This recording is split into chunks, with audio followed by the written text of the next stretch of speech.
વંદે ગુજરાત.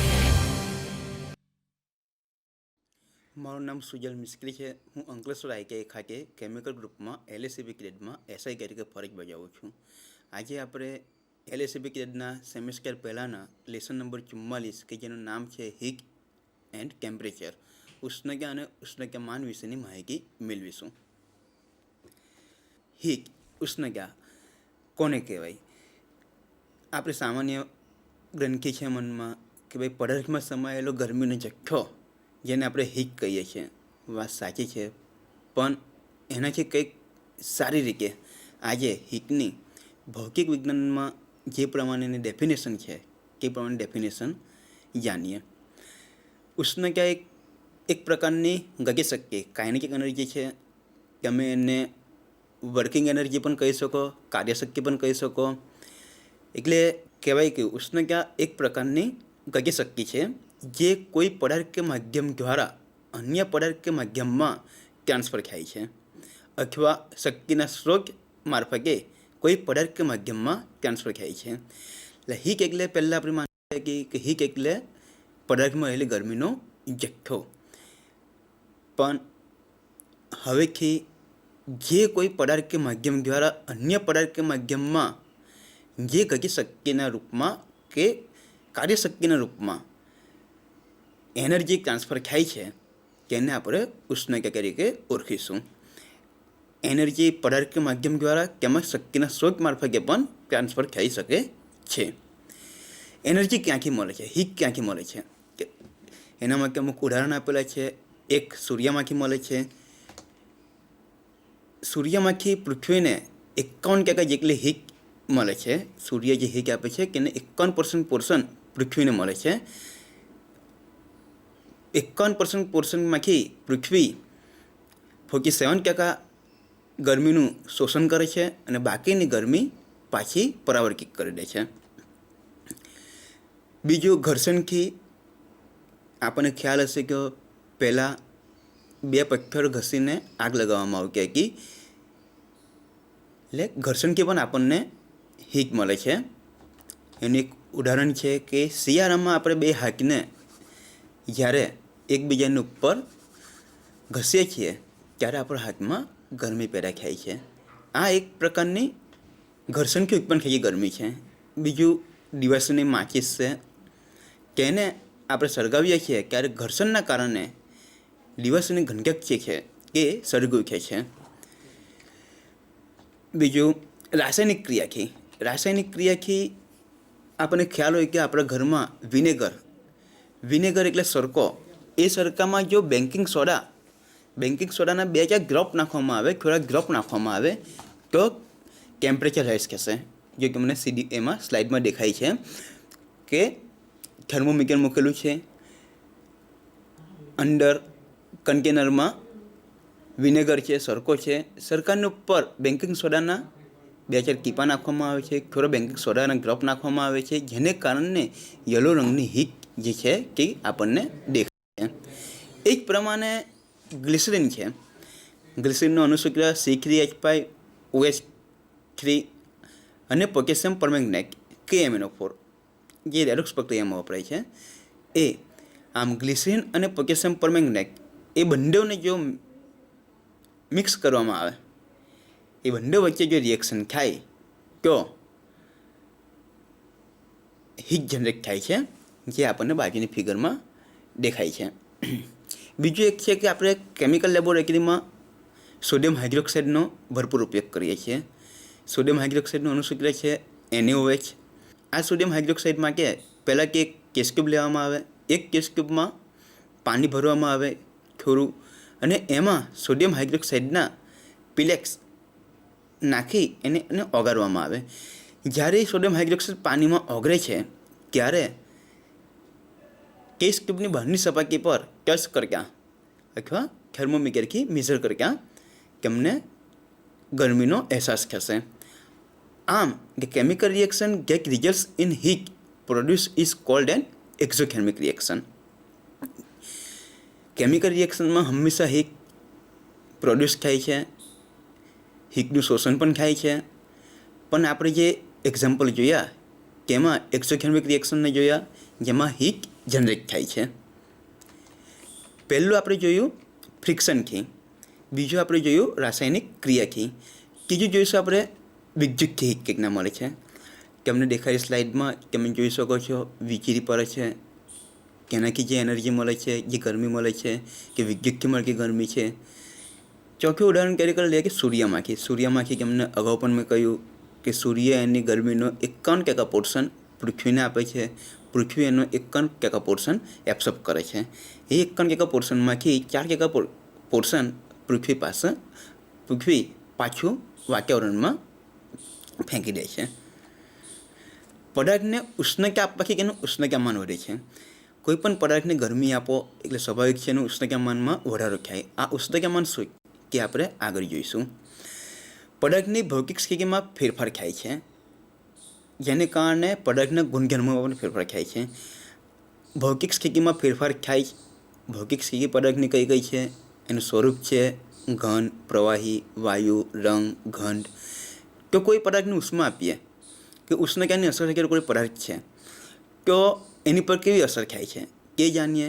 કે ભાઈ ઘન પદાર્થ છે તેને જો આપણે ઉષ્ણતા આપીએ તે પ્રવાહી સ્વરૂપમાં રૂપાંતરિત થશે. જેમ કે પાણી છે, પાણીને કે અમે બરફ છે, બરફને કે અમે વાતાવરણમાં લાવો તો એ પ્રવાહી બનશે. એ જ પ્રમાણે પ્રવાહી પદાર્થ વાયુ સ્વરૂપમાં રૂપાંતરિત થશે. એને પ્રવાહી પદાર્થ પાણીને આપણે ગરમ કરીશું, ઉષ્ણતા આપીશું, હીટ આપીશું, તે વાયુ સ્વરૂપમાં વરાળ સ્વરૂપે નીકળશે. ત્રીજું છે વાયુ પદાર્થ. વાયુ પદાર્થમાં હીટની અસર કે પ્રમાણે ખબર પડશે. ભાઈ અચલ કરે કોઈ વાયુ પદાર્થ લેવામાં આવે અને એને હીટ આપવામાં આવે. કોઈ બંધ કન્ટેનરમાં વાયુ લેવામાં આવે અને એને હીટ આપવામાં આવે તો એ બંધ કન્ટેનરમાંના વાયુના જે અણુઓ છે તેની પરસ્પર આંતરિક ગતિમાં ખૂબ વધારો થાય છે.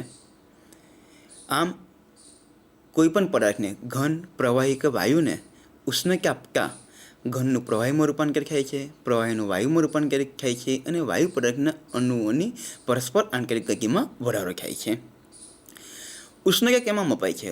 ઉષ્ણતાના એકમો છે ઉષ્ણતા joule, calorie, BTU British thermal unit અને CHU સેન્ટીગ્રેડ હીટ યુનિટ. એમ કુલ 4 યુનિટ એમાં મપાય છે. અગાઉ આપણે જોયું કે પદાર્થને ઉષ્ણતા આપવાથી તેનું ઉષ્ણતામાન વધે છે, પણ આ ઉષ્ણતામાન શું છે તેની હવે જાણકારી આપણે લઈશું. ઉષ્ણતામાન ટેમ્પરેચર એટલે શું કે ભાઈ પદાર્થમાં રહેલી ગરમીની તીવ્રતા દર્શાવતા આંકને ઉષ્ણતામાન કહે છે. પદાર્થમાં રહેલી ગરમીનો જથ્થો જે છે તેને હીટ કહેવાય છે. પણ એ પદાર્થ કેટલો ગરમ છે અને કેટલો ઠંડો છે, કોની સાપેક્ષમાં કેટલો ગરમ છે, કોની સાપેક્ષમાં કેટલો ઠંડો છે, એ એક પ્રકારની તીવ્રતા દર્શાવે છે, ઇન્ટેન્સિટી દર્શાવે છે.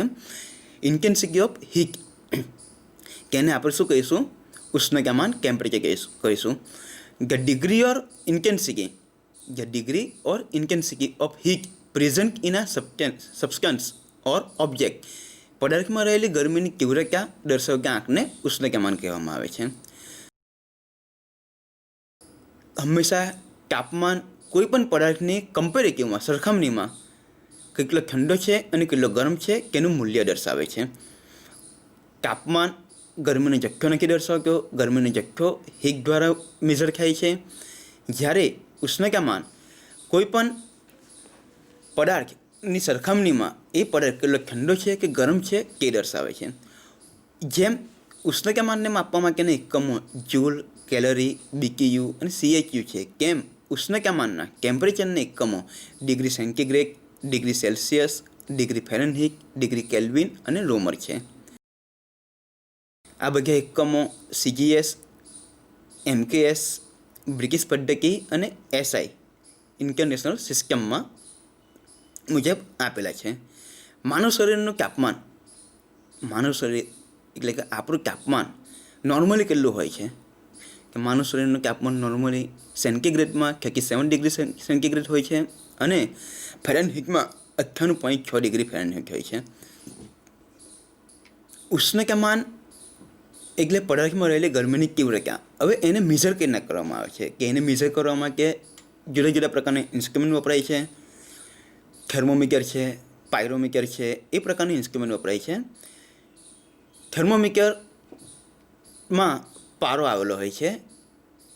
પારાનું બોઇલિંગ પોઈન્ટ ખૂબ ઊંચું 357 ડિગ્રી જેટલું હોય છે, જેને કારણે એના બોઇલિંગ પોઈન્ટથી ઓછા બોઇલિંગ પોઈન્ટ ધરાવતા દરેક પદાર્થનું ઉષ્ણતામાન થર્મોમીટરથી માપી શકાય છે. તેના વધારેની હીટ એટલે કે મોટી મોટી કંપનીના બોઇલર છે, ફર્નેસ છે, તેની હીટ માપવી હોય તેના માટે પાયરોમીટર છે અને બીજા બધા ઇન્સ્ટ્રુમેન્ટનો ઉપયોગ કરવામાં આવે છે. સૌપ્રથમ આપણે થર્મોમીટર વિશે જાણીશું. ઉષ્ણતામાન માપવાના સાધનને થર્મોમીટર એટલે કે ઉષ્ણતા માપક યંત્ર કહે છે. થર્મોમીટર શું છે? થર્મોમીટર એક કાચની બારીક અને એક સરખા હોલ ધરાવતી નળી છે. જો ફિગરમાં દેખાડેલું છે થર્મોમીટર શું? થર્મોમીટર એક કાચની નળી છે, લાંબી. તેની ઉપર સ્કેલ દર્શાવેલા છે, વચ્ચે થ્રેડ છે, એક બાજુએ બલ્બ છે. બલ્બમાં આલ્કોહોલ અથવા પારો હોય છે, જે પદાર્થને ઉષ્ણતામાન માપવાનું હોય તે પદાર્થના સંપર્કમાં આવતા પ્રસરણ પામે છે,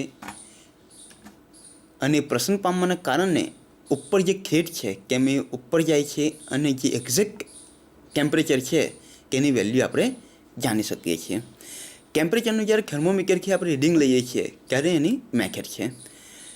ટેમ્પરેચરથી જ્યારે પણ આપણે થર્મોમીટર ટેમ્પરેચરનું રીડિંગ લઈએ છીએ ત્યારે એની મેથડ છે. જે ટેમ્પરેચરનું થ્રેડ દેખાડે છે, એ થ્રેડનો ઉપરનો પોઈન્ટ થર્મોમીટરમાં જ્યારે દેખાડે છે ત્યારે તેને લંબ રહીને જોવાનું હોય છે. જો તેનાથી ઉપર જોઈએ તો પણ રીડિંગ ખોટું આવે છે, અને તેનાથી નીચે જોઈએ તો પણ રીડિંગ ખોટું આવે છે. આકૃતિમાં તમને આલ્કોહોલ પ્રકારનું થર્મોમીટર દેખાડેલું છે. આ બાજુ પારાનું થર્મોમીટર છે, મર્ક્યુરી થર્મોમીટર દેખાડેલા છે. થર્મોમીટર એ એક કાચની બારીક પણ એક સરખા હોલ ધરાવતી નળી છે, જે આપણે ફિગરમાં જોયું, જેને એક છેડે મોટો કરી બલ્બ રૂપમાં ફેરવેલ હોય છે, અને બલ્બમાં પારો અથવા રંગીન આલ્કોહોલ ભરવામાં આવે છે. પાણીના ગલન બિંદુ અને ઉત્કલન બિંદુ ઉપરથી તેના પણ અંકન કરવામાં આવે છે. કોઈ પણ થર્મોમીટર હોય, મેં તમને આગળ પણ કહ્યું, કોઈનું પણ ટેમ્પરેચર માપવું હોય તો કોઈની સાપેક્ષમાં માપવામાં આવે છે. કોઈની સાપેક્ષમાં પદાર્થ કેટલો ગરમ છે, કેટલો ઠંડો છે તે માપવામાં આવે છે. એટલે પાણીની સાપેક્ષમાં કોઈ પણ પદાર્થ કેટલો ગરમ છે, કેટલો ઠંડો છે તે મેઝરમેન્ટ થર્મોમીટરથી થાય છે. થર્મોમીટરના ઉપર તેમાં સ્કેલ જોઈ શકો છો, -10, 0, 10, 20, 30 એ તમારે સેલ્સિયસ અથવા ફેરનહીટના માપન દેખાડે છે. થર્મોમીટરમાં આલ્કોહોલ કરતાં પારો વાપરવો વધુ સારો છે. હા, કારણ કે થર્મોમીટરમાં જે બલ્બ છે તેમાં આપણે પારો વાપરીએ અથવા આલ્કોહોલ વાપરીએ. જો પારો વાપરવામાં આવે તો શું થાય, અને આલ્કોહોલ વાપરીએ તો શું થાય? આલ્કોહોલ વાપરવા કરતાં પારો એ સારો ઘન પ્રસરણ ધરાવતો હોવાથી ઉષ્ણતામાનનો નાનામાં નાનો ફેરફાર માપી શકાય છે. એટલે 1 ડિગ્રી સેલ્સિયસથી પણ ઓછું મૂલ્યની જે તફાવત પડતો હોય ત્યાં પણ પારાની મદદથી આપણે ઉષ્ણતામાન ચોક્કસ પ્રમાણે માપી શકીએ છીએ, કારણ કે પારાનું ઘન પ્રસરણ વધુ છે. બીજો પોઈન્ટ છે કે દેખાવે ચળકાટવાળો છે અને ચોંટી જતો નથી. જે થ્રેડ હોય છે થર્મોમીટરના, કે થ્રેડ પર કે સપાટી પર, થર્મોમીટરની ઇનર સપાટી પર ચોંટતો નથી, જેને કારણે રીડિંગમાં મુશ્કેલી પડતી નથી અને ચોક્કસ રીડિંગ મળે છે આપણને. તે ઉષ્માનો પણ સારો વાહક છે, બીજા પદાર્થમાંથી ક્યારેક ઝડપથી ઉષ્મા મેળવે છે, તેથી આપણને રીડિંગ લેવામાં સરળતા પડે છે. આમ આલ્કોહોલ કરતાં પારો વાપરવો સારો પડે છે. એનું રીઝન એક કે સારામાં સારો ઘન પ્રસરણ ધરાવે છે, બીજું એ ચળકાટ ધરાવે છે, ત્રીજું એ દિવાલ સાથે ચોંટતો નથી, ચોથું એ ઉષ્માનો સારો વાહક છે. થર્મોમીટર તેના સ્કેલ મુજબ 4 પ્રકારના હોય છે. આપણે ઉપર ફિગરમાં જોયું તે પ્રમાણે 10, 0, 10, 20, 30 ને ઉપર કોર્નર પર જુઓ કે અહીંયા ડિગ્રી સેલ્સિયસ લખેલું છે. એ પ્રમાણે થર્મોમીટર 4 પ્રકારના હોય છે. ક્યાં ડિગ્રી ફેરનહીટ લખ્યું હોય કે ફેરનહીટ થર્મોમીટર કહેવાય, સેલ્સિયસ લખ્યું હોય કે સેલ્સિયસ થર્મોમીટર કહેવાય, કેલ્વિન લખ્યું હોય કે કેલ્વિન થર્મોમીટર કહેવાય, રોમન લખ્યું હોય કે રોમન થર્મોમીટર કહેવાય. એમ થર્મોમીટર તેના સ્કેલ મુજબ 4 પ્રકારના હોય છે. એક સેન્ટીગ્રેડ, બીજું ફેરનહીટ, ત્રીજું કેલ્વિન અને ચોથું રોમર. હવે થર્મોમીટર ઉપર નીચે થર્મોમીટર ઉપર નીચે મુજબ પાણીના ગલનબિંદુ અને ઉત્કલન બિંદુનું આંકન કરવામાં આવે છે. કેમ થર્મોમીટર પર પાણીના ગલનબિંદુ અને ઉત્કલન બિંદુનું આંકન કરવામાં આવે? અગાઉ તમને કહ્યું ટેમ્પરેચર માપવું હોય કે કોઈની સાપેક્ષમાં મપાય, એટલે પાણીની સાપેક્ષમાં આપણે કેટલો પરાગ ગરમ છે અને કેટલો પરાગ ઠંડો છે કે માપીએ છીએ. એટલે દરેક થર્મોમીટરની ઉપર સેન્ટીગ્રેડ થર્મોમીટર હોય, ફેરનહીટ થર્મોમીટર હોય, કેલ્વિન હોય કે રોમર હોય, તેની ઉપર પાણીનું ગલનબિંદુ અને ઉત્કલન બિંદુ અંકિત કરેલું હોય છે. જો સેન્ટીગ્રેડ થર્મોમીટર હોય કે પાણીનું ગલનબિંદુ 0 ડિગ્રી સેલ્સિયસ થશે અને એનું ઉત્કલન બિંદુ 100 ડિગ્રી સેલ્સિયસ થશે. એ પ્રમાણે ફેરનહીટ થર્મોમીટર હોય કે એનું ગલનબિંદુ 32 ડિગ્રી ફેરનહીટ થશે અને ઉત્કલન બિંદુ 212 ડિગ્રી ફેરનહીટ થશે.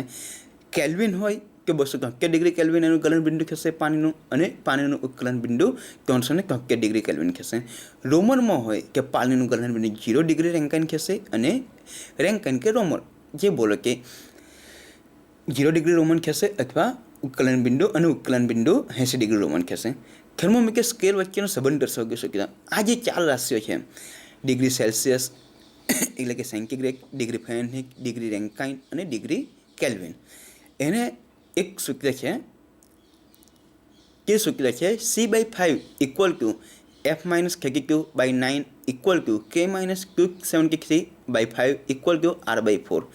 એટલે આપણે આ એક ઇક્વેશન પરથી સેન્ટીગ્રેડને કેલ્વિનમાં, રેન્કાઇનમાં કે ફેરનહીટમાં, એ પ્રમાણે ફેરનહીટને સેન્ટીગ્રેડમાં, કેલ્વિનમાં કે રેન્કાઇનમાં, એ પ્રમાણે કેલ્વિનને ફેરનહીટ, સેન્ટીગ્રેડ કે રેન્કાઇનમાં, કે રેન્કાઇનને બીજી 3 રાશિઓમાંથી કોઈ પણ રાશિમાં કન્વર્ટ કરી શકીએ છીએ. ફોર્મ્યુલા છે આપણી કે સેન્ટીગ્રેડને ફેરનહીટમાં ફેરવવા માટેની ફોર્મ્યુલા, કે આગળ આપણે જોઈ કે સેન્ટીગ્રેડને ફેરનહીટમાં ફેરવવા માટેની ફોર્મ્યુલા કઈ છે કે પહેલી બે આવશે C/5 = F-32/9. એટલે ફોર્મ્યુલા છે F-32 × 5/9 × ડિગ્રી સેલ્સિયસ.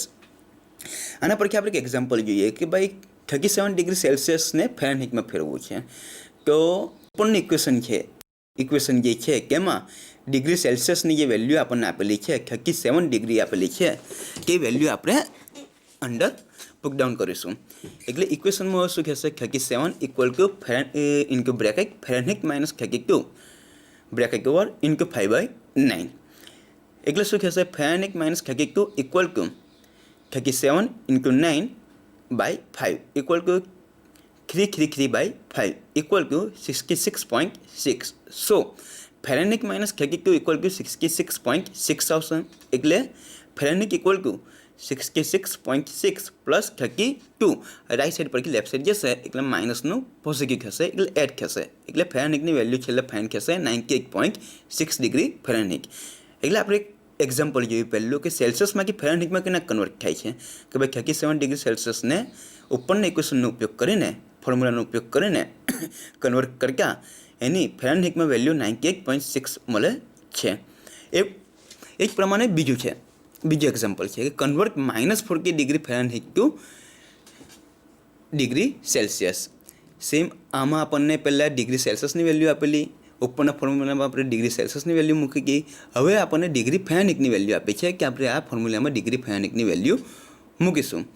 જેને કારણે ડિગ્રી સેલ્સિયસ બરાબર -40 - 32 ઇન્ટુ બ્રેકેટમાં -40 - 32 ઇન્ટુ 5/9 થશે. જેને કારણે ડિગ્રી સેલ્સિયસ = -72 મલ્ટીપ્લાય બાય 5/9 બરાબર -360/9. સો સેલ્સિયસની વેલ્યુ કેટલી આવશે? 360/9 એટલે 40 આવશે. -40 ડિગ્રી સેલ્સિયસ આવશે. આ બે એક્ઝામ્પલ આપ્યા કે અમને કે પહેલું એક્ઝામ્પલ છે કે એક્ઝામ્પલ એ માનવ શરીરના ટેમ્પરેચર માટેનો આપેલો છે કે જે માનવ શરીરનું ટેમ્પરેચર આપણું સામાન્ય પરિસ્થિતિમાં કન્ડિશનમાં 37 ડિગ્રી સેલ્સિયસ હોય છે, તેને આપણે ફેરનહીટમાં ફેરવ્યું કે 98.6 ડિગ્રી સેલ્સિયસ હોય છે, જે મેં તમને અગાઉ દેખાયેલું છે. જુઓ અહીંયા the degree of heat is in a living body normally above 98 degree Fahrenheit into bracket 37 degree Celsius in human. એટલે માણસના શરીરનું ટેમ્પરેચર સેલ્સિયસમાં 37 છે અને ફેરનહીટમાં 98.3 છે. કે કેવી રીતે આવ્યું કે આપણે ફોર્મ્યુલાથી શોધ્યું. બીજો એક્ઝામ્પલ છે -40 ડિગ્રી ફેરનહીટ. આ એક વેલ્યુ એવી છે કે જે વેલ્યુ ડિગ્રી ફેરનહીટમાં -4 છે, આન્સર ડિગ્રી સેલ્સિયસમાં પણ એ જ આન્સર આવે છે. વેલ્યુ બંનેની સેમ આવે છે. -4 ડિગ્રી ફેરનહીટ બરાબર -4 ડિગ્રી સેલ્સિયસ થાય છે. અવારનવાર એક્ઝામ્પલમાં પણ બહુ વાર પૂછાય છે. આ એક એક્ઝામ્પલ છે, વોટર માટેનું છે. થર્મોમીટર મૂકેલા છે. વોટરનું ફ્રીઝિંગ પોઈન્ટ મીન્સ કેલ્વિનમાં એની વેલ્યુ દેખાડેલી છે. વોટરનું બોઇલિંગ પોઈન્ટની કેલ્વિનમાં વેલ્યુ છે. વોટરનું બોઇલિંગ ડિગ્રી સેલ્સિયસમાં છે. એની ફ્રીઝિંગ પોઈન્ટની વેલ્યુ છે. એને ફેરનહીટમાં વેલ્યુ દેખાડેલી છે અને એબ્સોલ્યુટ ઝીરો એ વેલ્યુ દેખાડેલી છે. એ પ્રમાણે અમુક થર્મોમીટર બે પ્રકારો હોય છે કે એક સાઈડ પર એનામાં સેલ્સિયસનું મૂલ્યાંકન કર્યું હોય છે, આંકન કર્યું હોય છે, અને બીજી સાઈડ પર ફેરનહીટનું કર્યું હોય છે. એટલે કે અમારે કન્વર્ટ કરવાની જરૂર પડતી નથી કે અમે જ્યારે ટેમ્પરેચર મેઝર કરો છો કે ડાયરેક્ટ તમને વેલ્યુ મળી જાય છે. પારાનું ઉત્કલન બિંદુ 357 ડિગ્રી સેલ્સિયસ હોવાને કારણે આપણે જે પદાર્થનું તાપમાન 357 કે એનાથી ઓછું હોય 357થી ઓછું હોય તે જ પદાર્થનું તાપમાન આપણે મેઝર કરી શકીએ થર્મોમીટરથી, કે સિવાય આપણેથી મેઝર કરી શકાય નહીં. વધુ તાપમાન માટે આપણે શાનો ઉપયોગ કરીએ છીએ કે વધુ તાપમાન માટે આપણે થર્મોમીટર સિવાય પાયરોમીટરનો ઉપયોગ કરીએ છીએ. પાયરોમીટરમાં શું કે ભાઈ પાયરોમીટરનું પારાનું ઉત્કલન બિંદુ 357 ડિગ્રી સેલ્સિયસ હોવાથી તેનાથી વધુ ઉષ્ણતામાન ટેમ્પરેચર માપી શકાતું નથી. એટલે ફર્નેસ છે, બોઇલરની જે ફર્નેસ આવે છે, એક્સચેન્જર આવે છે, રિએક્ટર આવે છે, કે એમાં 357 ડિગ્રી સેલ્સિયસ કરતાં પણ વધારે 400, 500, 1000, 2000 ડિગ્રી સેલ્સિયસ જેટલું ટેમ્પરેચર હોય છે. હવે એને મેઝર કરવું હોય કે શેનાથી મેઝર થાય કે એને મેઝર કરવા માટે આપણે એનું ઉષ્ણતામાન માપવા માટે આપણે પાયરોમીટરની રચના કરવામાં આવેલી છે. પાયરોમીટર મુખ્યત્વે 4 પ્રકારના છે. એક થર્મોઇલેક્ટ્રિક પાયરોમીટર, ઓપ્ટિકલ પાયરોમીટર, બીજું ઓપ્ટિકલ પાયરોમીટર, ત્રીજું પ્લેટિનમ રેઝિસ્ટન્સ પાયરોમીટર, ચોથું total radiation pyrometer. Pyrometer types of pyrometer 4 પ્રકારના છે. એક ઓપ્ટિકલ પાયરોમીટર, બીજું થર્મોઇલેક્ટ્રિક પાયરોમીટર, ત્રીજું ફોટોઇલેક્ટ્રિક પાયરોમીટર, ચોથું રેડિયેશન પાયરોમીટર. તેમાં આપણે થર્મોઇલેક્ટ્રિક પાયરોમીટર વિશે જાણીશું. આ પાયરોમીટરનો સિદ્ધાંત એ છે, કોઈ પણ સાધનો કે પર્ટિક્યુલર કોઈ પણ સિદ્ધાંત પર વર્ક કરતું હોય છે કે એનો સિદ્ધાંત જાણવાની જરૂર છે. પાયરોમીટર છે, પાયરોમીટરનો સિદ્ધાંત એ છે કે બે અલગ અલગ ધાતુઓના બે તાર એક જંક્શનને ગરમ કરવામાં આવે છે. આપણી ભઠ્ઠી છે જેમાં 500 થી 1000 ડિગ્રી સેલ્સિયસનું વધારે તાપમાન હોય, તેમાં બે તાર લેવામાં આવે છે. બે અલગ અલગ ધાતુઓના તાર લેવામાં આવે છે અને તેના એક જંક્શનને ગરમ કરવામાં આવે છે અને બીજું જંક્શન ઠંડુ પાડવામાં આવે છે. જો ભઠ્ઠીના અંદરના ભાગે મૂકશો તારનો એક છેડો કે ગરમ થશે અને બીજો છેડો રક્ષણાત્મક કવચ થર્મોકપલ થ્રુ બહાર રાખશો કે એ ઠંડો રહેશે. જ્યારે આવું થાય છે ત્યારે તારની આજુબાજુ ઇલેક્ટ્રોમેગ્નેટિક વેવ્સ ઉત્પન્ન થાય છે. આ જે ઇલેક્ટ્રોમેગ્નેટિક વેવ્સ છે એ ઇલેક્ટ્રોમેગ્નેટિક વેવ્સ જે અંદર જે ઉષ્ણતામાનનો જે તફાવત છે બહાર અને અંદર, આપણે વેસલ હોય કે ભઠ્ઠી હોય, ફર્નેસ હોય, તેમાં અંદરનું જે તાપમાન છે અને બહારનું, અંદર ગરમ પોર્શન છે, એક જંક્શન ગરમ છે, બહાર ઠંડુ છે, કે વચ્ચે જે તફાવત છે કે ઇલેક્ટ્રોમેગ્નેટિક વેવ્સના કારણે આપણે માપી શકીએ છીએ. એ ઇલેક્ટ્રોમેગ્નેટિક વેવ્સ જે છે કે ગેલ્વેનોમીટરના ઠંડા જંક્શનને રિએક્ટ કરે છે, જેને કારણે વીજ પ્રવાહનું મૂલ્ય પ્રાપ્ત થાય છે અને તેના પરથી આપણે ઉષ્ણતામાન જાણી શકીએ છીએ. થર્મોઇલેક્ટ્રિક પાયરોમીટર આ એક ફિગર દ્વારા દેખાડવામાં આવ્યું છે. A thermocouple uses the principle that the small current flows if two dissimilar metals are joined in a loop with different temperature at the junction. Same આગળ કહ્યું તે પ્રમાણે બે જુદી જુદી ધાતુઓના તારને જોઈન્ટ કરવામાં આવે છે અને લૂપ બનાવવામાં આવે છે, કે એમાંથી એક જંક્શનને ઠંડા રાખવામાં આવે છે અને બીજું જંક્શનને ફર્નેસમાં કે એમાં મૂકવામાં આવે છે, જેને કારણે શું થાય છે, ઇલેક્ટ્રોમેગ્નેટિક વેવ્સ ઉત્પન્ન થાય છે અને જેને ગેલ્વેનોમીટરથી ડિફેક્ટ ચેન્જ થાય છે કે ગેલ્વેનોમીટરથી આપણે મેઝર કરી શકીએ છીએ અને આપણે ટેમ્પરેચરની વેલ્યુ ફાઇન્ડ આઉટ કરી શકીએ છીએ. બીજું પાયરોમીટર છે ઓપ્ટિકલ પાયરોમીટર.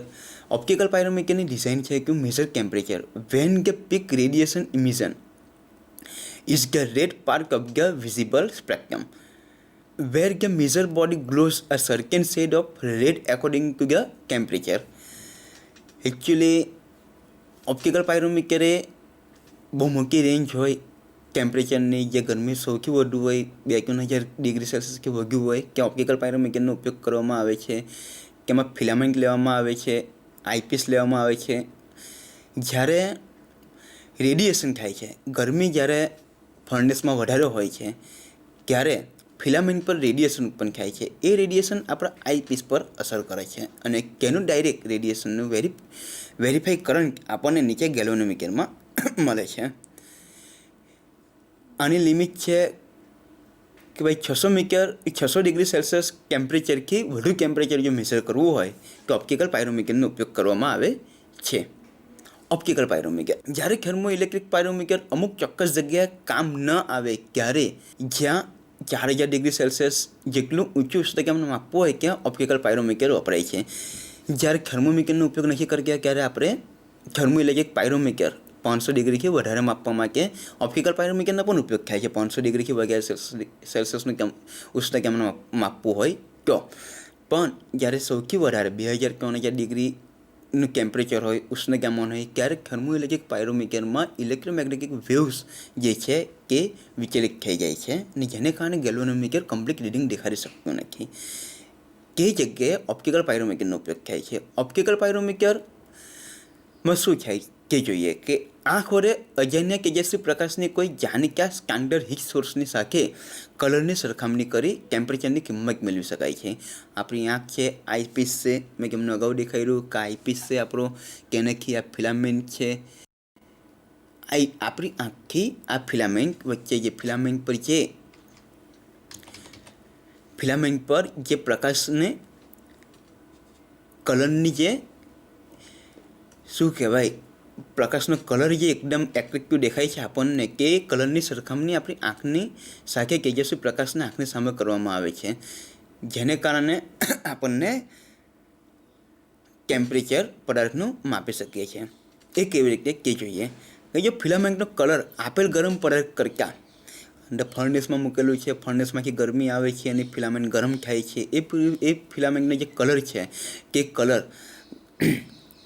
ગરમ પદાર્થ કરતાં વધારે પડતો કાળો દેખાય. આપણી આંખે આપણે જોઈએ અને આપણે કાળો દેખાય કે સમજવાનું કે અંદરનું ફર્નેસનું ટેમ્પરેચર પદાર્થના ટેમ્પરેચર કરતાં વધારે છે. એ જ પ્રમાણે ફિલામેન્ટ દેખીતી બંધ થાય તો ઓબ્જેક્ટ અને ફિલામેન્ટનું તાપમાન સરખું છે અને જો ફિલામેન્ટ પ્રકાશિત દેખાય તો પદાર્થનું અંદરનું પદાર્થ જે છે જેનું આપણે ટેમ્પરેચર મેઝર કરવાના છે તેનું ઉષ્ણતામાન એટલે ટેમ્પરેચર ઓછું છે. ફિલામેન્ટ દેખાતી બંધ કરવા વીજ પ્રવાહને એડજસ્ટ કરવામાં આવે છે. હવે આપણે તફાવત જોઈશું ઉષ્ણતા અને ઉષ્ણતામાન, હીટ અને ટેમ્પરેચર.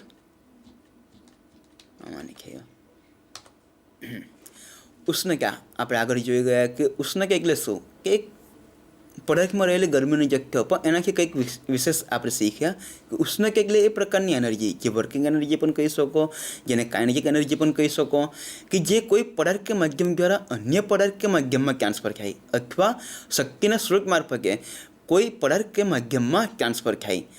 આ વર્કિંગ એનર્જી જે છે, જે કાઇનેટિક એનર્જી છે તેના મૂલ્યને ઉષ્ણતા કહે છે. ઉષ્ણતા એક પ્રકારની ગતિશક્તિ છે. ઉષ્ણતાનો એકમ joule, calorie, British thermal unit અને સેન્ટીગ્રેડ હીટ યુનિટ છે. એક પ્રમાણે ઉષ્ણતામાન એટલે ટેમ્પરેચરમાં શું છે કે પદાર્થમાં રહેલી ગરમીની સપાટી દર્શાવતા આંખને આપણે ટેમ્પરેચર કહીએ છીએ. એનો અર્થ શું થાય કે ભાઈ ટેમ્પરેચર જે ઓબ્જેક્ટિવ જે છે, આપણો જે પદાર્થ જે છે કે બીજા પદાર્થની સાપેક્ષમાં કેટલો છે અને ઠંડો છે તે દર્શાવતા આંખ છે. ઉષ્ણતામાનના એકમોમાં degree Celsius, centigrade, degree Fahrenheit, degree kelvin અને ડિગ્રી રોમર છે. હવે આપણે હીટના એકમો વિશે ચર્ચા કરીશું. ઉષ્ણતાના એકમો આપણે અગાઉ જોયા એ પ્રમાણે calorie, kilo calorie, joule, BTU British thermal unit અને CHU સેન્ટીગ્રેડ હીટ યુનિટ છે. કેલરી કોને કહેવાય કે 1 ગ્રામ પાણીનું ઉષ્ણતામાન 1 ડિગ્રી સેલ્સિયસ વધારવા અથવા ઘટાડવા. 1 ગ્રામ પાણી આપણે લઈએ છીએ અને તેનું ટેમ્પરેચર 1 ડિગ્રી સેલ્સિયસ વધારીએ છીએ કે ઘટાડીએ છીએ, તેના માટે આપવી પડશે અથવા લેવી પડશે. જો ઉષ્ણતામાન વધારવું હોય કે હીટ આપવી પડશે. જો ઉષ્ણતામાન 1 ડિગ્રી સેલ્સિયસ ઘટાડવું હોય તો ઉષ્ણતામાન લેવી પડશે અંદરથી, પદાર્થમાંથી ઉષ્ણતામાનને લઈ લેવી પડશે. જે ગરમીનો જથ્થો છે એને 1 કેલરી કહેવાય છે. એટલે 1 ગ્રામ પાણીનું ઉષ્ણતામાન 1 ડિગ્રી સેલ્સિયસ વધારવા અથવા ઘટાડવા માટે આપવી પડતી કે લેવી પડતી, ક્રમશઃ આપવી પડતી કે લેવી પડતી ગરમીના જથ્થાને 1 કેલરી કહે છે. એ પ્રમાણે કિલો કેલરી 1 કિલોગ્રામ પાણીનું ઉષ્ણતામાન 1 ડિગ્રી સેલ્સિયસ વધારવા અથવા ઘટાડવા માટે ક્રમશઃ આપવી પડતી કે લેવી પડતી ગરમીના જથ્થાને 1 કિલો કેલરી કહે છે. બ્રિટિશ થર્મલ યુનિટ BTU તેમાં વજનને પાઉન્ડમાં લેવામાં આવે છે અને ઉષ્ણતામાનને ફેરનહીટમાં મેઝર કરવામાં આવે છે. એ પ્રમાણે જોઈએ કે 1 પાઉન્ડ પાણીનું ઉષ્ણતામાન 1 ડિગ્રી ફેરનહીટ જેટલું વધારવા કે ઘટાડવા માટે ક્રમશઃ આપવી પડતી કે લેવી પડતી ગરમીને 1 બ્રિટિશ થર્મલ યુનિટ કહે છે. એ પ્રમાણે CHU સેન્ટીગ્રેડ હીટ યુનિટ ની ડેફિનેશન જોઈશું કે એમાં 1 પાઉન્ડ પાણીનું ઉષ્ણતામાન 1 ડિગ્રી સેલ્સિયસ બ્રિટિશ થર્મલ યુનિટમાં જુઓ 1 પાઉન્ડ પાણીનું ઉષ્ણતામાન 1 ડિગ્રી ફેરનહીટ જેટલું વધારવા કે ઘટાડવા માટે આપવી પડતી ગરમી છે. કેટલા ડિગ્રી ફેરનહીટ? 1 ડિગ્રી. એ જ પ્રમાણે સેન્ટીગ્રેડ હીટ યુનિટમાં CHUમાં 1 પાઉન્ડ પાણીનું વજન એ 1 પાઉન્ડ પાણીનું ઉષ્ણતામાન 1 ડિગ્રી સેલ્સિયસ જેટલું વધારવા અથવા ઘટાડવા માટે આપવી પડતી કે લેવી પડતી ગરમીને 1 સેન્ટીગ્રેડ હીટ યુનિટ CHU કહે છે. એકમો પ્રમાણે આપણે આગળ જોયું એ પ્રમાણે કેલરીની ડેફિનેશન આપણે ફિગર પ્રમાણે જોઈએ છીએ. નીચે કે હું હીટ આપું છું, 1 કેલરી હીટ આપું છું 1 ગ્રામ વોટરને કે એનું ટેમ્પરેચર કેટલું વધશે? 1 ડિગ્રી સેલ્સિયસ વધશે. અહીંયા જો એનું મેઝરમેન્ટ આપણે જોઈશું તો 70 ડિગ્રીથી એનું ટેમ્પરેચર વધીને 71 ડિગ્રી થશે. એટલે જે તફાવત છે કે 1 ડિગ્રી સેલ્સિયસનો થશે. પહેલાં હતું પાણીનું 1 ગ્રામ વોટરનું ટેમ્પરેચર 70 ડિગ્રી સેલ્સિયસ હતું, પણ જો એને 1 કેલરી આપું છું, હીટ આપું છું, નીચેથી 1 કેલરી હીટ આપું છું કે એને 1 ડિગ્રી સેલ્સિયસમાં વધારો થઈને 71 ડિગ્રી થશે. આમ એકમ પ્રમાણે પાણીનો જથ્થો ઉષ્ણતામાનમાં થતો વધારો અને એનો સંબંધ કેટલી કેલરી જોઈએ કે દર્શકો કેબલ છે કે કેમને હું સમજાવું કે કેલરીના યુનિટમાં 1 કેલરી જથ્થો જો આપીએ 1 ગ્રામ પાણીને કે તેનું ઉષ્ણતામાન 1 ડિગ્રી સેલ્સિયસ વધશે. બીજી રીતે જોઈએ કે 1 કિલોગ્રામ પાણીનો જથ્થો લો અને એને 1 ડિગ્રી સેલ્સિયસ વધારવું હોય ટેમ્પરેચર એનું કે એને 1000 કેલરીનો હીટ આપવી પડે, ઉષ્ણતા આપવી પડે. એ જ પ્રમાણે 1 પાઉન્ડ પાણીનો જથ્થો લો અને એને 1 ડિગ્રી ફેરનહીટ વધારવું હોય કે એને 252 કેલરીનો જથ્થો આપવો પડે. એ પ્રમાણે 1 પાઉન્ડ પાણીનો જથ્થો લો અને એને 1 ડિગ્રી સેલ્સિયસમાં વધારવું હોય, ઉષ્ણતામાનમાં વધારો કરવો હોય કે એને 453.6 કેલરી જેટલી ઉષ્ણતા આપવી પડશે. હવે આપણે જોઈશું ઉષ્ણતા ધારણ શક્તિ, થર્મલ કેપેસિટી. ઉષ્ણતા ધારણ શક્તિ કોને કહેવાય? કે ભાઈ બહાર વાતાવરણમાં સૂર્યના તાપમાં આપણે પાણી મૂકીએ છીએ સરખા વજનમાં, 5 ગ્રામ પાણી મૂકીએ છીએ અને 5 ગ્રામ ધાતુનો ટુકડો મૂકીએ છીએ. એમની પર સૂર્યનો તાપ પડે છે. થોડા સમય પછી તમે જોશો તો પાણી કરતાં ધાતુનો ટુકડો વધુ ગરમ થયેલો માલુમ પડશે. એનો અર્થ શું થાય? એનો અર્થ એવો થાય છે કે ધાતુનો ટુકડો જે છે કે સૂર્યમાંથી જે ગરમી ગ્રહણ કરે છે કે પાણી જે ગરમી ગ્રહણ કરે છે તેના કરતાં વધુ ગરમી ગ્રહણ કરે છે. આમ એક સરખા વજનમાં પાણી અને ધાતુનો ટુકડો સૂર્યના તાપમાં મૂકવામાં આવે તો થોડા સમય પછી પાણી કરતાં ધાતુનો ટુકડો વધુ ગરમ થયેલો માલુમ પડશે. પાણી કે ધાતુના ટુકડાને સૂર્યની એક સરખી ગરમી મળતી હોવા છતાં તેઓનો ઉષ્ણતામાનમાં વધારો એક સરખો થતો નથી, કારણ કે દરેક પદાર્થમાં પોતાનામાં ઉષ્ણતા સમાવવાની એક પ્રકારની શક્તિ હોય છે જે સરખી હોતી નથી. ઉપરના એક્ઝામ્પલમાં તમે જુઓ, પાણી કરતાં ધાતુના ટુકડામાં ઉષ્ણતા ગ્રહણ કરવાની શક્તિ વધારે છે. આથી પાણીની ઉષ્ણતા ગ્રહણ કરવાની શક્તિને, ઉષ્ણતા સમાવવાની શક્તિને ઉષ્ણતા ગ્રહણ શક્તિ કહે છે.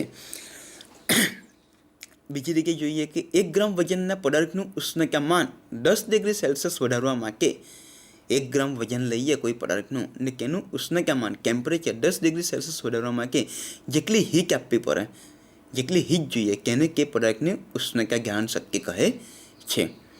હવે જોઈશું વિશિષ્ટ ગરમી સ્પેસિફિક હીટ. પદાર્થની ઉષ્ણકે ગ્રહણ શક્તિને પાણીની ઉષ્ણકે ગ્રહણ શક્તિ સાથે સરખાવીએ તો જે આંક આવે તેને તે પદાર્થની વિશિષ્ટ ગરમી કહે છે. સ્પેસિફિક હીટ સરખામણી છે, કંઈક નથી. જો પાણીની ઉષ્ણકે ગ્રહણ શક્તિ જે છે કે ધાતુની ઉષ્ણકે ગ્રહણ શક્તિ કરતાં ઓછી છે. હવે આપણે વિશિષ્ટ ગરમીમાં પાણીની ઉષ્ણકે ગ્રહણ શક્તિને એક સ્ટાન્ડર્ડ વેલ્યુ તરીકે લઈએ છીએ. તેની સાપેક્ષમાં ધાતુની ઉષ્ણકે ગ્રહણ શક્તિ કેવી છે કે એની સરખામણી જો કરીએ કે તે ધાતુની વિશિષ્ટ ગરમી કહેવાય. એ પ્રમાણે વિશિષ્ટ ગરમીની વ્યાખ્યા લઈએ. પદાર્થની ઉષ્ણકે ગ્રહણ શક્તિને પાણીની ઉષ્ણકે ગ્રહણ શક્તિ સાથે સરખાવીએ તો જે આંક આવે તેને તે પદાર્થની વિશિષ્ટ ગરમી કહે છે. ઇક્વેશન બની ગયું. એના પરથી પદાર્થની વિશિષ્ટ ગરમી બરાબર પદાર્થની ઉષ્ણકે ગ્રહણ શક્તિ ભાગ્યા પાણીની ઉષ્ણકે ગ્રહણ શક્તિ. જલ તુલ્યાંક વોટર ઇક્વિવેલન્ટ. જલ તુલ્યાંક એટલે એકલા પાણીનું વજન જેની ઉષ્ણકા ગ્રહણ શક્તિ તે પદાર્થની ઉષ્ણકા ગ્રહણ શક્તિ જેટલી હોય છે.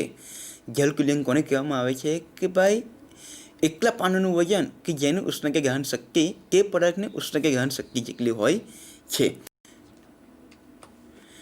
એટલે જલ તુલ્યાંક બરાબર પદાર્થનો દર ગુણ્યા તેની વિશિષ્ટ ઉષ્ણકા થશે. એટલે જલ તુલ્યાંક બરાબર એમ એટલે પદાર્થનો દર ગુણ્યા એસ એટલે જે કે પદાર્થની ઉષ્ણકા ગ્રહણ શક્તિ. યુનિટ આવશે ગ્રામ. જલ તુલ્યાંક વોટર ઇક્વિવેલન્ટને આપણે ડિફાઇન કરીએ છીએ. It is defined has a mass of water. પાણીનો જથ્થો get will absorb or loss જે ગ્રહણ કરે છે અથવા છૂટી પાડે છે. Has same quantity of heat સરખા પ્રમાણની ગરમી ઉષ્ણતા હેઝ કે substance for the same change in the temperature. જે પ્રમાણે ઉપર કહ્યું એ જ પ્રમાણે છે કે ભાઈ જલ તુલ્યાંક એટલે એકલા પાણીનું વજન જેની ઉષ્ણતા ગ્રહણ શક્તિ એટલે કે ઉષ્ણતા એબ્સોર્બ કરવાની અને લોસ થાય તેની જે જથ્થો છે તે પદાર્થની ઉષ્ણતા ગ્રહણ શક્તિ જેટલો હોવો જોઈએ. પદાર્થમાં રહેલી ગરમીનો જથ્થો કઈને મેઝર કરશો કે માટેનું ઇક્વેશન છે કે પદાર્થમાં રહેલી ગરમીનો જથ્થો ક્યુ એની સંજ્ઞા ક્યુ છે તેને મેઝર કરવા માટેનું ઇક્વેશન છે કે પદાર્થમાં રહેલી ગરમીનો જથ્થો બરાબર એમ ગુણ્યા ટી ગુણ્યા એસ. કોઈ પણ પદાર્થ છે કે એને ગરમીનો જથ્થો આપણે મેઝર કરવો છે કે કેમ પહેલાં આપણને એની પદાર્થનો દર ખબર હોવી જોઈએ, એનું ટેમ્પરેચર ઉષ્ણતામાન ખબર હોવી જોઈએ અને એ પદાર્થની સ્પેસિફિક હીટ વિશિષ્ટ ઉષ્ણતા ખબર હોવી જોઈએ. જો આપણે આ ત્રણ રાશિ જાણતા હોઈએ કે જે કે પદાર્થમાં રહેલ ગરમીનો જથ્થો આપણે સરળતાથી મેળવી શકીએ છીએ. એ રીતના પદાર્થના ઉષ્ણતામાનમાં ફેરફાર માટે જરૂરી ઉષ્ણતા કેવી રીતે મેજર કરીશું. પદાર્થના ઉષ્ણતામાનમાં ફેરફાર માટે જરૂરી ઉષ્ણતા નીચેના ઇક્વેશન પ્રમાણે મેજર થશે કે ક્યુ બરાબર M into bracket T1 minus T2 into S. ઉપરની ઇક્વેશનમાં ગરમીનો જથ્થો જોયો આપણે, તેમાં ટી જે છે કે પદાર્થનું ઉષ્ણતામાન છે. પણ જ્યારે પદાર્થના ઉષ્ણતામાનમાં ફેરફાર થાય છે ત્યારે T1 અને T2 એક હાઈ ટેમ્પરેચર હશે અને એક લો ટેમ્પરેચર હશે. હાઈ ટેમ્પરેચરમાંથી લો ટેમ્પરેચરને માઇનસ કરવાનો હશે અને જે વેલ્યુ આવે તેને પદાર્થના દર અને જે કે પદાર્થની સ્પેસિફિક હીટ સાથે મલ્ટીપ્લાય કરશો કે જે વેલ્યુ આવશે કે પદાર્થના ઉષ્ણતામાનમાં ફેરફાર માટે જરૂરી ઉષ્ણતાની વેલ્યુ આવશે. હંમેશા યાદ રાખો કોઈ પણ પદાર્થ હોય કે હીટને કે પ્રમાણે પોતાનામાંથી બીજામાં આપે કે ભાઈ ગરમ પદાર્થ જે છે કે હંમેશા હીટને ઠંડા પદાર્થમાં જ કન્વર્ટ કરી શકે. ઠંડા પદાર્થમાંથી ગરમ પદાર્થમાં કોઈ રસ ઉષ્ણતાની આપલે થતી નથી. ઉષ્ણતાની આપલે કેમાં થાય છે? ગરમ પદાર્થમાંથી હંમેશા ઠંડા પદાર્થમાં થાય છે. મિશ્રણની રીત મેકેનિક મિક્સર. ગરમ પદાર્થને ઠંડા પદાર્થના સંસર્ગમાં લાવવામાં આવે ત્યારે ગરમ પદાર્થ ઠંડા પદાર્થની ઉષ્ણતા આપે છે. મેં તમને અગાઉ કહ્યું કે કોઈ પણ બે પદાર્થ લો, એક પદાર્થ ગરમ છે અને બીજો પદાર્થ ઠંડો છે. ગરમ પદાર્થ જ હંમેશા ઠંડા પદાર્થની ઉષ્ણતા આપશે. ઠંડો પદાર્થ હંમેશા ઉષ્ણતાને પોતાનામાં શોષી લેશે. આમ ગરમ પદાર્થને ઠંડા પદાર્થના સંસર્ગમાં લાવવામાં આવે ત્યારે ગરમ પદાર્થ ઠંડા પદાર્થને ઉષ્ણતા આપે છે. બંને પદાર્થનું ઉષ્ણતામાન જ્યાં સુધી એક સરખું ના થાય, બંને પદાર્થ એક સરખા ના થાય, ટેમ્પરેચર બંનેનું એક સરખું ના થાય ત્યાં સુધી આ પ્રક્રિયા ચાલુ રહેશે. ઉષ્ણતાનો બીજો કોઈ વ્યય ના થાય તો ઉષ્ણતાનો બીજો કોઈ પ્રકારનો વ્યય ના થાય કે ભાઈ એટમોસ્ફિયરમાં કોઈ ઉષ્ણતા નથી ગુમાવતી અને ડાયરેક્ટ જ ઠંડા પદાર્થને ગરમ પદાર્થ ઉષ્ણતા આપે છે તો એવી આદર્શ પરિસ્થિતિમાં, એવું પોસિબલ નથી પણ એવી આદર્શ પરિસ્થિતિમાં ગરમ પદાર્થે ગુમાવેલ ગરમી બરાબર ઠંડા પદાર્થે મેળવેલ ગરમી રહેશે. એના માટેનું ઇક્વેશન છે m1 into bracket Q1 minus Q2 bracket over into S1 equal to m2 into bracket Q2 minus Q3 bracket over into S2. જ્યાં m1 શું, m1 એટલે ગરમ પદાર્થનો દર છે, Q1 એટલે ગરમ પદાર્થનું ઉષ્ણતામાન છે, ને Q2 એટલે મિશ્રણનું ઉષ્ણતામાન, કે આફ્ટર ઓલ જ્યારે થઈ જાય છે બંને સ્ટેબલ કન્ડિશનમાં આવી જાય છે ને બંનેનું તાપમાન સેમ થઈ જાય છે કે વેલ્યુને Q2 કહે છે. અને S1 એટલે ગરમ પદાર્થની વિશિષ્ટ ઉષ્ણતા છે, સ્પેસિફિક હીટ છે. એ પ્રમાણે m2 એટલે ઠંડા પદાર્થનું વજન છે, Q2 એટલે મિશ્રણનું ઉષ્ણતામાન છે, Q3 એટલે ઠંડા પદાર્થનું ઉષ્ણતામાન છે, અને S2 એટલે ઠંડા પદાર્થની વિશિષ્ટ ઉષ્ણતા છે. કેલોરીમીટરનો ઉપયોગ શું કામ થાય છે? કેલોરીમીટરનો ઉપયોગ પ્રવાહી કે ઘન પદાર્થોની વિશિષ્ટ ઉષ્ણતા શોધવા માટે થાય છે.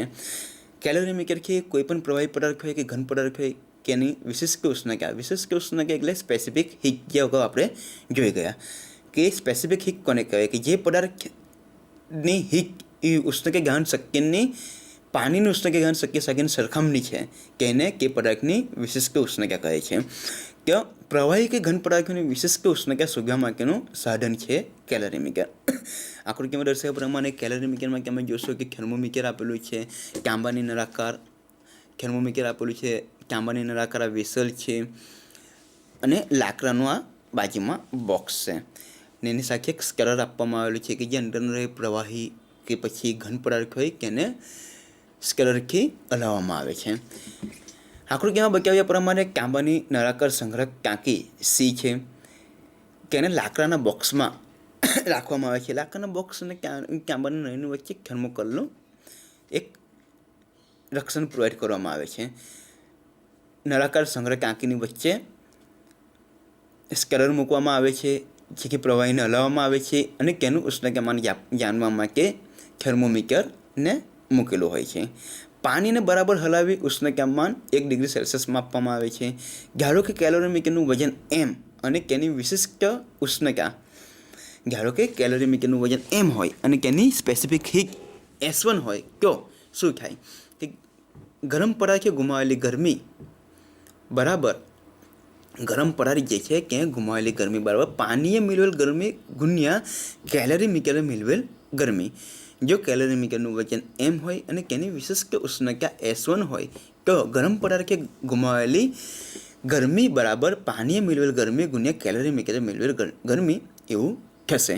જેને ઇક્વેશનના રૂપમાં મૂકી શકીએ છીએ m multiply s multiply into bracket Q1 minus Q2 bracket over equal to m multiply into bracket T minus Q2 bracket over plus m1 cross S1 multiply into bracket Q1 minus Q2. M1 અને S1 બરાબર કેલરીનો water equivalent છે, એને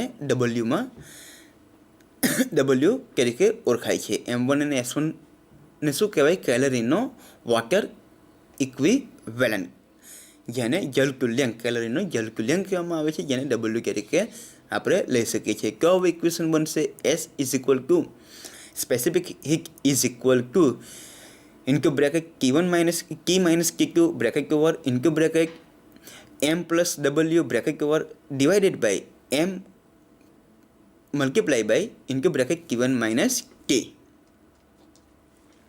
આ કેલરીમીટરની એક રચના દેખાડેલી છે. Thermometer છે, નીચે પાણી છે, સ્કેલર છે, વેસલ છે, ઇગ્નિશનના વાયર છે, ગરમી જે ઉપરથી આપવામાં આવે છે કે વાયર છે, સેમ્પલ જેમ નીચે મૂકવામાં આવે છે કે સેમ્પલ છે, સેમ્પલ કપ છે. ગલનબિંદુ કોને કહેવાય? કે જે ઉષ્ણતામાને ઘન પદાર્થ પીગળીને પ્રવાહી બનવાનું ચાલુ કરે છે. જે ઉષ્ણતામાને ઘન પદાર્થ પીગળીને પ્રવાહી બને છે તે ઉષ્ણતામાનને પદાર્થનું ગલનબિંદુ કહે છે. એ જ પ્રમાણે બોઇલિંગ પોઈન્ટ એટલે કે ઉત્કલન બિંદુ કોને કહેવાય? કે જે ચોક્કસ તાપમાને પ્રવાહી પદાર્થ ઉકળવા લાગે અને વાયુ સ્વરૂપ ધારણ કરે. જે ચોક્કસ તાપમાને પ્રવાહી પદાર્થ ઉકળવા લાગે અને વાયુ સ્વરૂપ ધારણ કરે તે ઉષ્ણતામાનને તેનું ઉત્કલન બિંદુ કહે છે. આપણે મેલ્ટિંગ પોઈન્ટ માટે 0 ડિગ્રી સેલ્સિયસ બરફના રૂપમાં હોય છે પાણી, કે જે ટેમ્પરેચરે પીગળવાનું ચાલુ થાય છે, 0 ડિગ્રી સેલ્સિયસે પીગળવાનું ચાલુ થાય છે, તેને પાણીનું ગલનબિંદુ કહે છે. અને 100 ડિગ્રી સેલ્સિયસે પાણીની વરાળ બને છે, એટલે ઉકળવા માંડે છે, કે એને પાણીનું ઉકલન બિંદુ કહે છે. ગુપ્ત ગરમી લેકેન હીટ, આ છે એક એક્ઝામ્પલ છે કે ભાઈ મિલ્કિંગ પોઈન્ટ અને બોઇલિંગ પોઈન્ટ માટે પાણી માટે જે દેખાડેલું છે કે જુઓ સોલિડમાં બરફના રૂપમાં હોય છે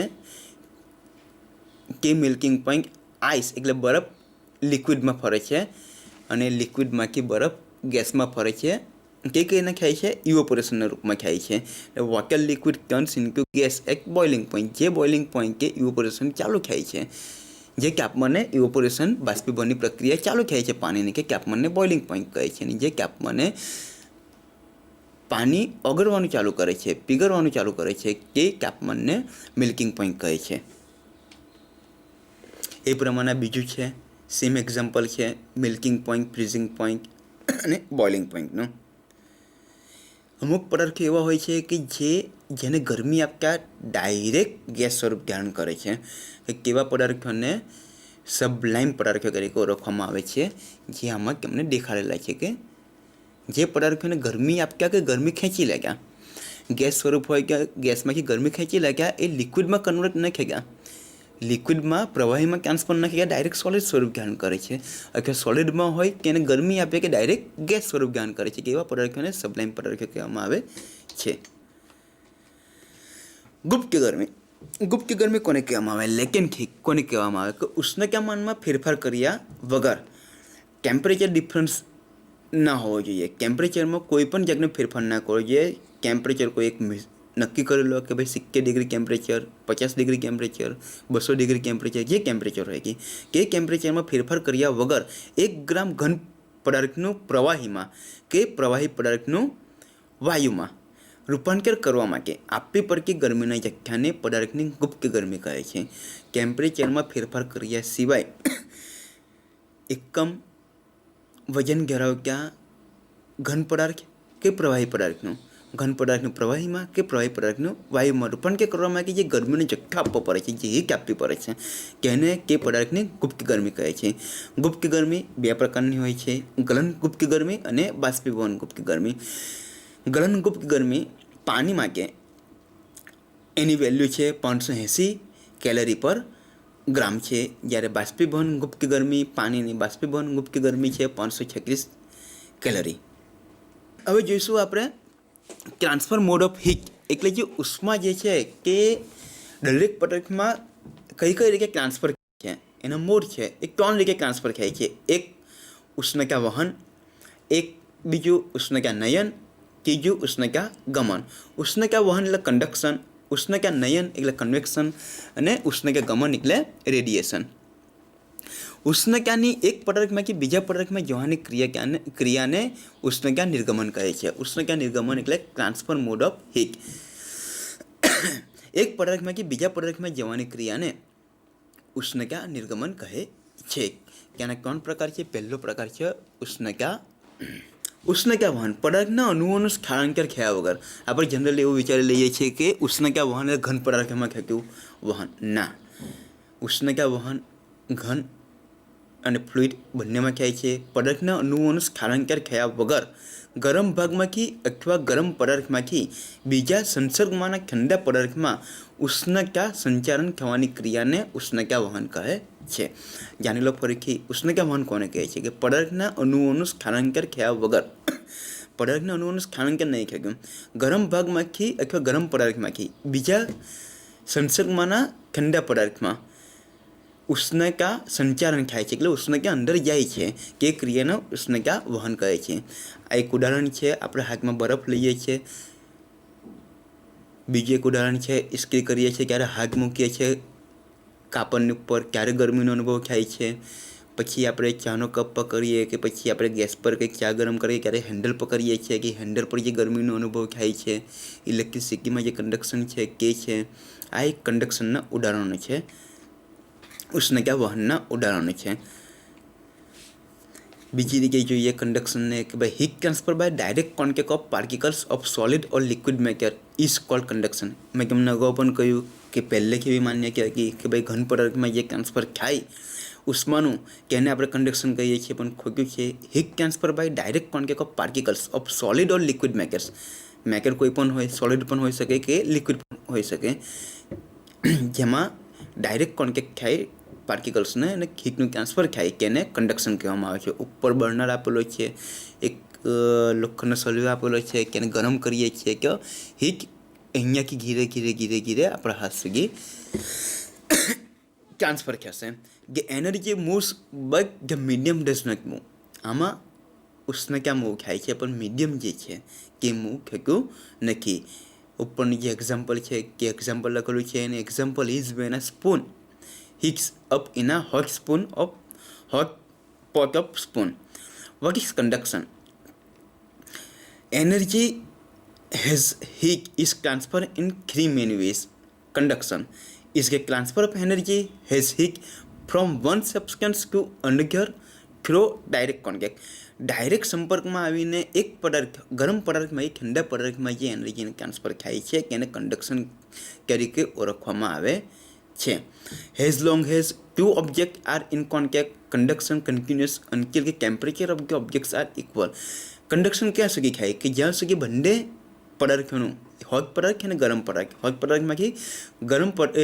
પદાર્થમાંથી ઠંડા પદાર્થમાં કોલ્ડ પદાર્થમાં જ્યારે ટ્રાન્સફર થાય છે હીટનું ને એ બંનેનું જ્યારે ટેમ્પરેચર ઇક્વલ ના થાય ત્યાં સુધી કન્ડક્શન થશે.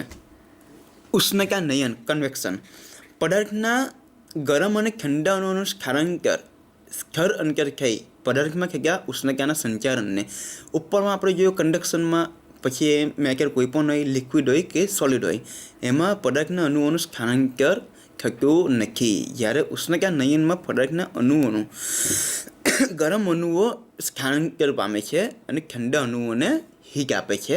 એટલે આ પ્રકારનું જેમાં ટ્રાન્સફર થાય છે ઉષ્ણતાનું સંચાલન થાય છે કે એને ઉષ્ણતા નયન કહે છે. કે એના ઉદાહરણ છે કે air Bing heated from a fire place. બીજું છે કે air Bing heated from a furnace. ત્રીજું છે બોઇલિંગ વોટર. ચોથું છે the air Bing heated in a hot air balloon. આમ ઉષ્ણતા નયન જે પ્રમાણે ઉષ્ણતા વહન સોલિડ અને લિક્વિડમાં થાય છે એ પ્રમાણે ઉષ્ણતા નયન લિક્વિડ અને ગેસ એ બે જે સ્ટેટ ઓફ મેટર જે છે તેમાં થાય છે. ઉષ્ણતા ગમન એટલે રેડિયેશન. રેડિયેશન કોને કહેવાય કે ભાઈ ઉષ્માકિરણો વડે થતા સંચારણને ઉષ્માનું સંચારણ જે થાય છે કે ઉષ્માકિરણો વડે થાય છે તેને ઉષ્ણતા ગમન કહે છે. ઉષ્ણતા વહન અને ઉષ્ણતા નયનમાં માધ્યમની જરૂર પડે છે પણ ઉષ્ણતા ગમનમાં કોઈ પણ પ્રકારના માધ્યમની જરૂર પડતી નથી કે શૂન્યાવકાશમાં પણ થઈ શકે છે. એનું એક્ઝામ્પલ જોઈએ કે ભાઈ કયા એક્ઝામ્પલ છે. Radiation radio radiation, microwave radiation, heat radiation, infrared radiation, gamma rays, X ray, ultraviolet light આ બધા રેડિયેશનના ઉદાહરણો છે. In radiation heat is transfer through electromagnetic rays. રેડિયેશનમાં હંમેશા જે હીટ ટ્રાન્સફર થાય છે કે ઇલેક્ટ્રોમેગ્નેટિક વેના રૂપમાં ટ્રાન્સફર થાય છે. આમાં matter is not needed in this energy. આમાં કોઈ મેટર કે કોઈ માધ્યમની જરૂર નથી. All objects around has give off radiation. જે ઓબ્જેક્ટ છે તેની આજુબાજુ રેડિયેશન થાય છે. Radiation can travel through space. Radiation from the sun warms the earth for example. સૌથી સારામાં સારું ઉદાહરણ છે સૂર્યમાંથી મળતી જે ગરમી છે કે રેડિયેશન થ્રુ આપણને મળે છે, ઝરકીને મળે છે. આ ટોનિકની પ્રક્રિયા જે છે કે ભાઈ આ એક એવું ઉદાહરણ છે કે જેમાં તમને હીટ ટ્રાન્સફર ઉષ્ણતા સંચારણ જે થાય છે કે તમે જાણી શકો છો કે એક આપણે કન્ટેનર લઈએ છીએ કે એમાં આપણે પાણીને ગરમ કરીએ છીએ કે કોઈ લિક્વિડને ગરમ કરીએ છીએ તો નીચેથી જે વાતાવરણમાં હીટ લોસ થાય છે તમે તાપનું કરો ત્યારે કે પછી ગેસ ચાલુ કરો ત્યારે જે ગેસની જે જ્યોત છે તેની સાઈડ પર હાથ મૂકશો તો તમને ગરમીનો અહેસાસ થશે કે ઇલેક્ટ્રોમેગ્નેટિક વેવ્સના કારણે થશે, એને રેડિયેશનના કારણે થશે. અને હાથ જે પકડશું કે કંડક્શનના કારણે ખેંચશે અને કન્વેક્શનના કારણે જે નીચેનો જે અણુ પહેલો ગરમ થાય છે કે ઉપરના અણુને ગરમી આપશે એને કન્વેક્શનના કારણે ખેંચશે. આમ ટોનોકેન મોડ આપણને આમાં એક્ઝામ્પલમાં ખબર પડે છે કંડક્શન, કન્વેક્શન અને રેડિયેશન. આપણને સેમ એક્ઝામ્પલ છે, જોઈ શકો છો કે અમે ફિગરમાં રેખિક પ્રસરણ કોને કહેવાય કે પદાર્થને ગરમી આપવાથી તેની લંબાઈમાં અને કદમાં ફેરફાર થાય કે એને રેખિક પ્રસરણ કહેવામાં આવે છે. કોઈ પણ પદાર્થને ગરમી આપવાની જો તેની લંબાઈમાં કે કદમાં ફેરફાર થાય કે તેને રેખિક પ્રસરણ કહેવામાં આવે છે.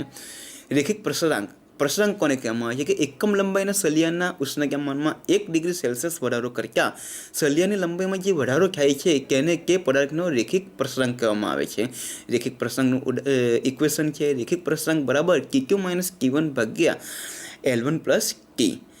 ઘન પ્રસરાંક કોને કહેવામાં આવે છે? જે પ્રમાણે રેખિક પ્રસરાંક લીધો એ પ્રમાણે ઘન પ્રસરાંક પણ છે કે ભાઈ એકમ ઘનફળવાળા ઘન પદાર્થના ઉષ્ણતામાનમાં 1 ડિગ્રી સેલ્સિયસ વધારો કરતાં તેના ઘનફળમાં જે વધારો થાય છે તેને તે પદાર્થનો ઘન પ્રસરાંક કહેવામાં આવે છે. ઘન પ્રસરાંકનો અનુસૂત્ર છે ઘન પ્રસરાંક બરાબર એ સમીકરણ છે ઘન પ્રસરાંક બરાબર V2 - V1 ભાગ્યા L1 + T. આ ઉદાહરણ છે ટેમ્પરેચરની અસરના કારણે રેલવેના ક્રેક જે વાંકા છે કે એક એક્ઝામ્પલ છે. આ એક્ઝામ્પલ છે કે ભાઈ હોટ એર બલૂન તેમાં કયા પ્રકારનું ટ્રાન્સફર ઓફ મોડ છે કે ભાઈ કન્વેક્શન ઉષ્ણતાનયન પ્રકારનું છે. Warming your self in fire place પર છે. ફાયર પ્લેસની સામે કે અમે ઊભા રહો છો આગના તાપમાનની સામે કે અમે કયા પ્રકારનું ઉષ્મા સંચારણ થાય છે કે રેડિયેશન થ્રુ થાય છે. કુકિંગ ફૂડ માઇક્રોવેવમાં જે થાય છે કે રેડિયેશન થ્રુ થાય છે. ફ્રાઈંગ બેકોનમાં થાય છે કે કંડક્શન થ્રુ થાય છે. આ એક પ્રકારના ઉદાહરણો આપેલા છે. આમાં પણ ઉદાહરણ છે કે આપણે આજે તમને માહિતી આપી હીટ અને ટેમ્પરેચર વિશે તમે જે શાંતિથી સાંભળી કે બદલ હું તમારો ખૂબ ખૂબ આભાર માનું છું. ધન્યવાદ.